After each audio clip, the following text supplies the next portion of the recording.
Hey guys, RCT3 Crashes 100 here, and I am back at long last with another APMEX unboxing. I recently started a job at John Lewis, and I received my first paycheck back on Thanksgiving. And as you can expect, one of the first things I decided to go with it was some silver. And obviously get a head start on Christmas gifts as well, so we will see a bit of that. Many firsts here. I've gone for a primarily slabs theme, but we do have some rolls to go through as well. So as you can see here, we have the APMEX Christmas box, wishing you a happy holiday and a happy new year. APMEX, investments you hold. Now, I've obviously removed this from the outer box because no one wants to see me struggling with cardboard for 5 minutes. So we're just going to cut the tape and get right to it. I don't know what I'm going to title this video. So maybe APMEX Slabstravaganza or some other sort of pun. Alright, there we go. Nicely done. Let's get this open. So it's been put inside a really nice sealed air packet here. We don't have any foam. And again, as said here, wishing you a joyous holiday season from our family to yours. Thank you, APMEX. To quote another video where I had this. We'll put that there. Let's get this out. It's really heavy. We have quite a few ounces of silver in here. Let's dust this down because I do have a bit of dust here built up. I finally managed to clean this space down again. That computer that I purchased earlier this year occupied a lot of space here. I still kind of need to give it a bit of an overall dusting. There we go.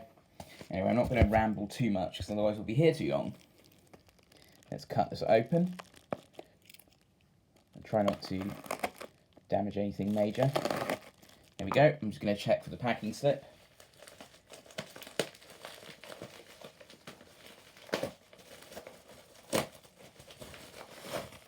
Comes in an even smaller package here, which is quite a nice touch. I can see the packing slip just inside, so I'll get that open now and tear that out.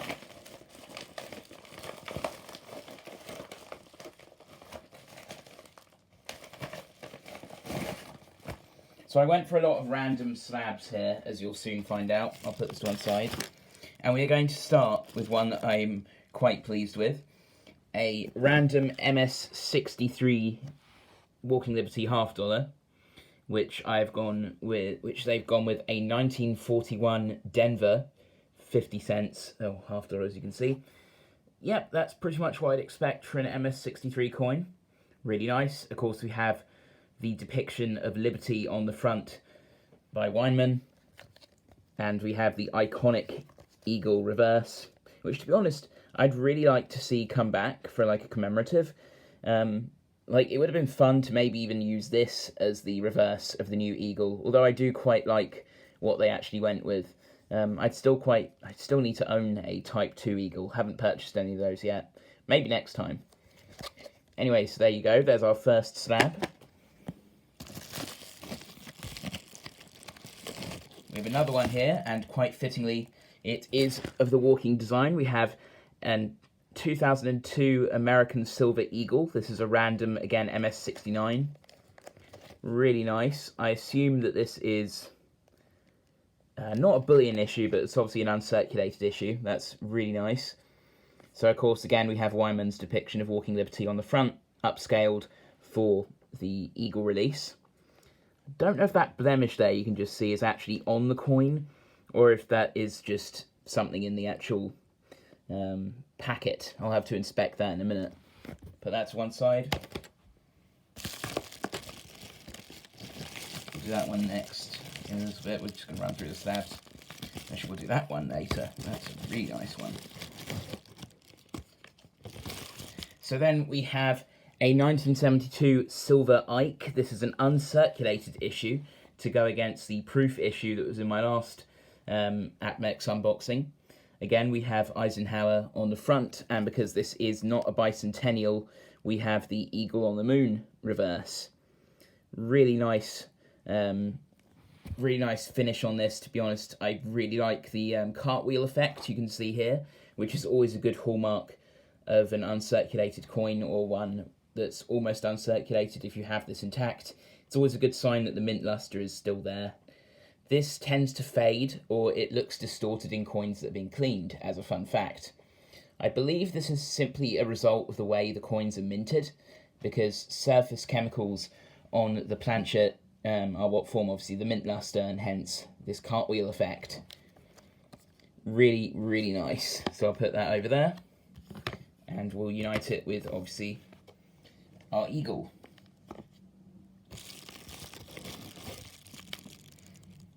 Well, that's cool. I keep looking at it. I should really stop. It's distracting me. So next up, we at long last have a roll of silver half dollars again. It is 40%ers, but silver is silver, and you can't go wrong with that. So we have a 1967 ender on this side here, of course, depicting Kennedy. Let's focus on it. There we go. Quite a tasteful grey coloured roll here. And another 1967 on this end, both in really nice condition. So what I'm going to do quickly is cut the camera, and I will come back when I've actually gone through this roll, and we'll take a look. So we've just gone through that roll, and again, it's all average circulation issues. Reasonably good condition, considering obviously the mintage and what these were used for, because famously, these coins were brought in to try and abate, or to try and sort of alleviate the pressure that the rising cost of silver had in the mid-1960s. There was this rather nice looking 1967. It's got some surface abrasions, it's got a rather obvious blotch in the corner there, but it's definitely one of the nicer ones of the roll. And also, I think I might have mixed up a 1967 with a 1966 for one of the two enders. Don't quote me on that, I might just be imagining things, because I am quite excited to get this through. This is actually the biggest silver purchase I've made on APMEX yet, in terms of cost and in metal, really. So I hope to be making even bigger ones as I start earning more money.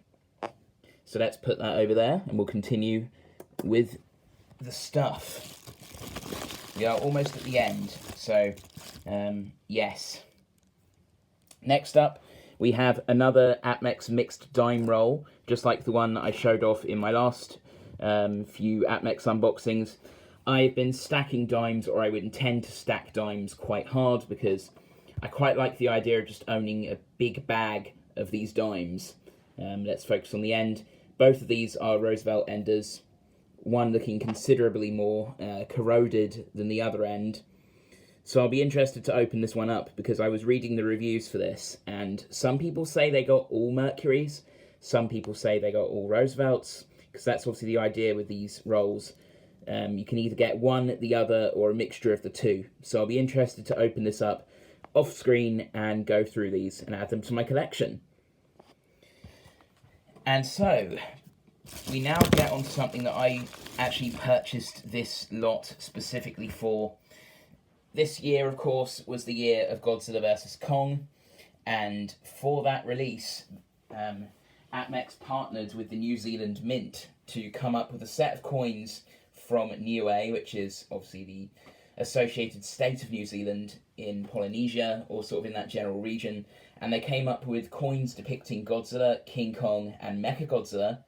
As many of you will know, and probably recognise from my voice, I am obviously Cooper over at Wikizilla. I am one of the administrators, and so I have quite a big interest in the Godzilla franchise. And so I decided to go with my first colourised coin, a Mechagodzilla $2 coin from Niue. It's got the same patch design as the one that you might have seen in some of the other merch, and I went for the one in the tamper-proof holder because this is the only option it came in.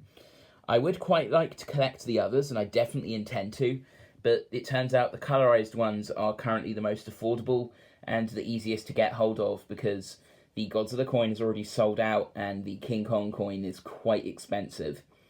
But hey, we've got ourselves in, and this coin, I won't spoil anything from what we're doing, because obviously I want to keep you guys a surprise, but eventually we will probably be covering coins, because there are quite a lot of Godzilla-themed numismatics, surprisingly enough, and I'd quite like to do a project on that eventually at some point, be it with Wikizilla or on my own channel. So consider that a little bonus. So obviously on the obverse here we have Mechagodzilla Ultimate Destroyer. It's got a really nice effect on it with these stripes. It kind of reminds me literally of a fabric patch, which I assume was what they were probably going for here. And on the reverse, which is got this really nice sort of cameo effect, We have the coat of arms of Niue. We have obviously all the information here. So it's $2, 1 ounce, 3 nines fine silver. And we have this silhouette of Godzilla and King Kong fighting, with Kong about to throw quite a mean-looking punch, probably reminiscent of the battleship scene in the actual film. So yeah, very cool. And it's obviously come in this really quite nice tamper-proof holder. I might see if I can get this graded. You never know. It could be worth doing. In any case, that more or less solves that thing. And now on to the last item, which I don't know what year this is. This could really be quite surprising, but I've gone for a random MS-63 Morgan dollar. This could be from 1878 to 1904. And I am really excited to see what this is. So, obviously I'm not going to turn it around to see the year just yet. Ooh, hit my camera there out of excitement. But I can kind of see that that has got a mint mark on it, so I'm just going to peel this off and actually get a closer look. 1 second, let me just try and remove the tape without damaging the packet too badly. And I will get this one out of the little Ziploc bag it's in, because why not? Can't go wrong with that. Sorry about this, 1 second. There we go. It's a New Orleans mint one here, as you can see by the O mint mark. Really nice. Now let's turn this around and take a look and see what we've got. Ooh, an 1884 New Orleans Morgan in MS-63 condition. So as you can see, it's got lots of bag marks, because famously these coins were delivered to banks in bags. They weren't never delivered in rolls like other coins.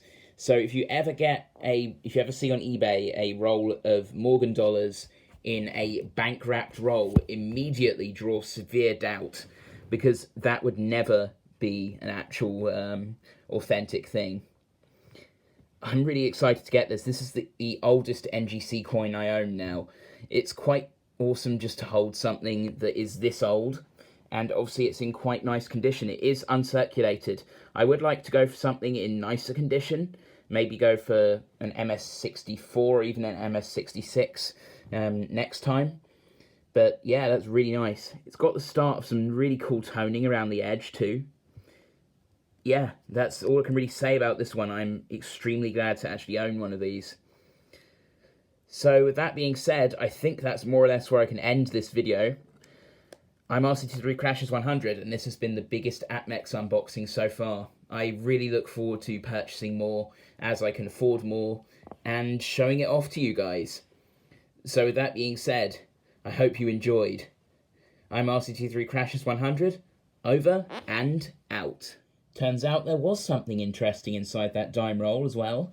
Literally as I was uploading the video, which I've had to cancel the upload just to make this quick addendum at the end of the video, I happened upon a barber dime inside our mixed Mercury and Roosevelt dime roll.